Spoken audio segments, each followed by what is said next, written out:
She thought she was buying herself time. She had no idea she was buying herself a life. Nobody in that village talked about Maya without mentioning her beauty. And nobody mentioned her beauty without mentioning her problem. She was 23 years old, educated, quietly ambitious, and her family had already chosen the man she was going to spend the rest of her life with. His name was Gerald, 41 years old, twice divorced, owned 3 businesses and a bad temper. Her father called him a blessing. Maya called him a nightmare she could not wake up from. The wedding was set for 6 weeks away. She had 6 weeks to figure out a way out. That was when she saw him. His name was Daniel. He sat at the corner of Meridian Street every single morning. Same torn jacket, same cracked shoes, same quiet eyes that looked like they had seen too much of the world and decided to stop fighting it. People walked past him like he was part of the pavement. Nobody stopped, nobody looked. Maya had passed him 100 times without really seeing him. But that morning, she stopped. She crouched down and looked at him directly. She said, "I need a favor. I will pay you. All you have to do is pretend to be my boyfriend for one dinner, just one. Meet my parents, act like you love me, make it convincing enough that they cancel this wedding." Daniel looked at her for a long moment. Something moved behind his eyes, something she could not read. Then he said, "How much?" She named a figure. $300, he said yes. But something in the way he said it felt like he already knew more than she had told him. She told herself she was imagining it. The dinner was supposed to be a disaster. Daniel showed up clean. Decent clothes, nothing flashy, nothing trying too hard, just a quiet grey shirt and those same calm eyes. Her mother looked at him with cautious curiosity. Gerald sat at the far end of the table, watching everything with a cold smile, the smile of a man who is not threatened because he does not yet understand what is sitting across from him. But her father. Her father looked at Daniel and went completely still. Not surprised, not confused, still. The way a man goes still when he sees something he has been dreading for a very long time. Maya noticed it for half a second, and then the conversation moved and she filed it away somewhere she did not yet know to look. Daniel was extraordinary at that dinner. He talked to her mother warmly, listened to her father with a respect that looked effortless, made Maya laugh twice without trying. Gerald watched from his end of the table, and for the first time in the evening, his smile slipped. Just slightly. Just enough. He left early, claiming a business call. Her mother pulled Maya into the kitchen afterward and said, "That man is different. I cannot explain it. He is just different." Walking home, Maya looked at Daniel and said, "Where did you learn to talk like that?" He was quiet for a moment. Then he said, "I used to talk like that every day, before everything fell apart." She wanted to ask more. He said, "Not tonight." She respected that without knowing why. What Maya did not know was what happened after she went to bed that night. Gerald called her father. He did not shout. Gerald was not a man who shouted. He was a man who applied pressure the way a slow leak ruins a wall, quietly, consistently, until the structure gives. He reminded Raymond of the business arrangement between them. The land deal that was still pending. The money Raymond had already accepted as an early gesture of goodwill from a future son-in-law. He reminded Raymond that a wedding cancelled is a debt called in. Her father sat in the dark after that call for a long time. The wedding stayed on the calendar. Maya started seeing Daniel again after that. Not because she planned to. She would walk past Meridian Street and slow down without deciding to. She brought food sometimes. Sometimes she just sat on the pavement beside him and talked. He listened the way almost nobody listens. He remembered things she said weeks later. He made her feel like her thoughts were worth having. One evening, she told him the truth about Gerald, about the fear of disappearing into a life chosen for her before she had figured out who she was. Daniel listened to all of it. Then he said quietly, "Your father loves you. Whatever he has done, he loves you. Hold on to that." She thought it was a strange thing to say. She tucked it away. Meanwhile, Gerald was turning the pressure up. He started appearing at the house more, bringing gifts, performing the role of devoted future husband with the discipline of a man protecting an investment. Her father received him politely and said nothing to Maya. Her mother started talking about venue bookings.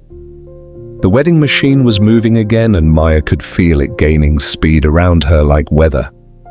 She went to Meridian Street one morning, and Daniel was not there. Not there the next morning either. She told herself it did not matter. She told herself this was always how it was going to end. He was a stranger she had hired for $300, and the job was done, and people move on. She told herself this very firmly for about 4 days before she stopped pretending it was working. 3 weeks passed. The hollow in her chest did not fill. Then her phone rang. He said, "I need you to meet me somewhere." The address was in the business district. When she arrived, she found Daniel in a small rented office space, nothing grand, a desk and 2 chairs and a window that looked out onto the street. He was in clean clothes, not a suit, just clean, the way a man looks when he has started to take up space in the world again after a long time of making himself small. He explained slowly. His brother had been trying to reach him for 2 years. He had blocked the number without opening the messages because he had been too ashamed to face anyone from his old life. When he finally listened to the voicemails, he discovered that before the company collapsed, he had signed a small portfolio of properties over to his brother for safekeeping during the legal battle. 2 residential properties, 1 small commercial lot. He had forgotten. Or he had stopped believing the properties were really his anymore. His brother had maintained everything, paid the taxes, waited. It took another 2 weeks of back and forth with a lawyer to confirm it was all still valid. He was not rich. He was not suddenly transformed. He was just a man who had found the floor again and was carefully testing whether it would hold his weight. Maya sat across from him and listened to all of it. Then she said, "Why are you telling me this?" He said, "Because there is something else you need to know. And it involves you more than the properties do." He said, 8 years ago I had a logistics company. I built it for 5 years. My business partner was a man named Raymond. Maya's breath stopped moving. Raymond was her father's name she did not speak. Daniel continued. He said, "Raymond was 20 years older than me, and I treated him like a mentor. When the company started doing well, he began redirecting funds through an account I did not have access to. By the time I found it, the money was already gone and the paper trail was arranged to make me look responsible. The court case took everything that was left, my savings, my apartment, my reputation. I ended up on Meridian Street. Maya's hands were pressed flat on her knees. She said, "You knew who I was. The moment I told you my family name, you knew." He nodded. She said, "Why did you come to that dinner?" He said, "Because you were not Raymond. You were just a young woman standing on a street who was scared. You had nothing to do with what he did. I did not want his sin to land on you." She sat with that for a long time. She said, "Does he know it was you?" Daniel said, "He knew the moment he saw me at that table." We looked at each other and we both knew exactly what we were sitting inside of. He has not reached out. I did not expect him to. Maya went home that evening and sat across from her father. She did not shout. She did not accuse. She just looked at him and said, "Daniel told me everything." Her father aged 10 years in 10 seconds. What followed was the conversation that broke something in that house open. Her father did not deny it. He had spent 8 years telling himself it was just business, just competition, just the way the world sometimes works between men with money on the table.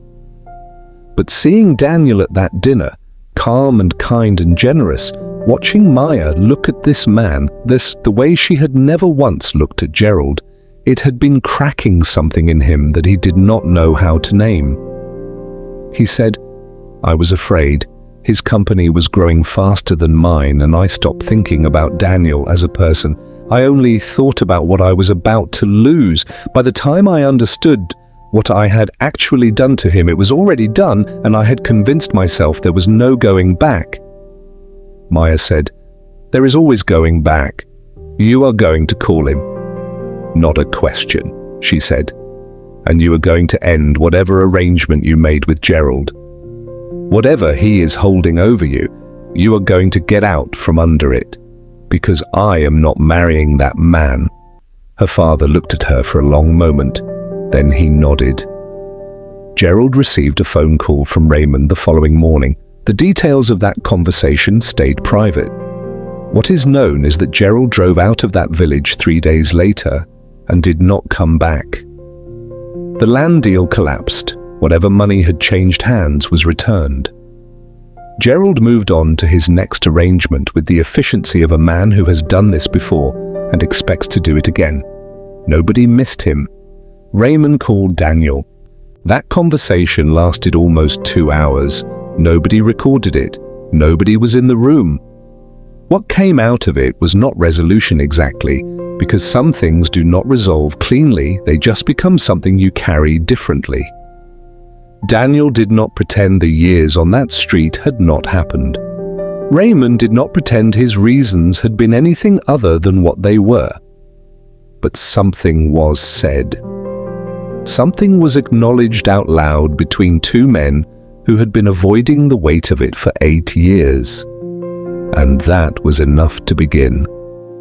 Months passed. Daniel rebuilt slowly, not dramatically, not with a sudden reversal of fortune. He started small, a few clients, a desk, a reputation, rebuilt one kept promise at a time. Maya was beside him for it, not carrying him, just present.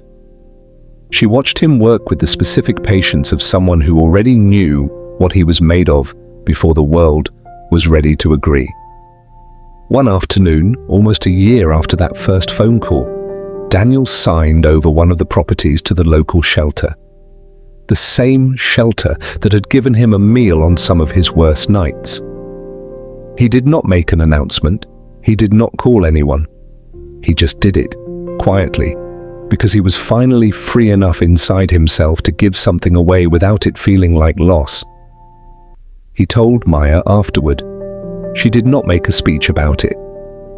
She just took his hand. Her father heard about it through someone at the shelter who knew someone in the village. He sat with that information alone for a long time. Maya and Daniel got married on a quiet Saturday. No spectacle, no performance, just the people who actually mattered, an open garden, and two people who had seen each other at their most stripped down and chosen each other anyway. Her father walked her down the aisle. At the altar, Daniel extended his hand. Her father took it, held it for a moment longer than a handshake requires. His eyes were red at the edges. Later that evening, Raymond found a quiet corner and said to no one in particular, just quietly, to the air in front of him, "That man is the best man I ever betrayed." He said it like a confession, like something that had been sitting in his chest for 8 years, finally being set down. Here is what this story is actually about. It is not about romance. It is not about money or property or who ends up with what. It is about what happens when the truth catches up with everyone in the same room at the same time. Maya thought she was solving a problem when she hired a stranger off the street. She was actually pulling a thread that would unravel and remake everything her family had been built on. Daniel thought he was saying yes for $300. He was actually walking back into the room, where his life had been taken from him. And this time he was walking in with enough grace to change what that room meant. Her father thought the worst thing he ever did was safely buried. He had just been waiting, without knowing it, for the moment it would cost him something he could not afford to lose. You do not always get to choose when the truth surfaces. You only get to choose what you do when it does. Some people choose denial. Some people choose courage. Raymond chose courage late. Later than he should have, later than Daniel deserved, but he chose it. And the man he had betrayed became the man who stood at the altar and shook his hand in front of everyone and did not flinch. That is not a small thing. That is everything. Do not carry old wrongs like they are not going to find the light. They always do. The only question is whether you will meet them with your chest out or on your knees. Choose to meet them standing, because the people on the other side of your honesty might surprise you. They surprised Raymond, and that changed everything.